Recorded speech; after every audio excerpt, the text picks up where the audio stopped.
তো তোমরা সবাই কেমন আছো? আশা করছি যে যেখানে আছো ভালো আছো, সুস্থ আছো। তো আমরাও ভালো আছি, আর আমার সোনামা অনেক ভালো আছে। ওর তো 20 মে জন্মদিন। তো আমি তো একটা যুদ্ধ জয় করেই ফেলেছি, আর 1 বছর ধরে ট্রাই করছিলাম। তো এই দেখো ফাইনালি আসনটা কমপ্লিট হয়ে গেছে।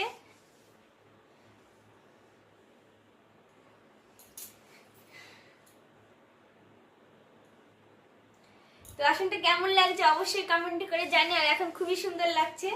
চার সাইড দিয়ে দেখো বর্ডার দিয়ে দিয়েছি ইয়েলো কালারের কাপড় দিয়ে।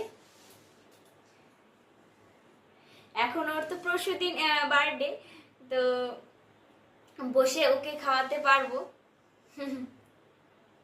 মনের ইচ্ছেটা পূরণ হবে, আর ওরও মানি দিয়েছে, ওরও ভালো লাগবে যে আমি এত মানে ভালোবেসে জিনিসটা দিয়েছি। আর সোনামা কিন্তু ওইদিকে ঘুমাচ্ছে, আর আমি এখন একটু ভিডিও করে নিলাম। তো টাটা।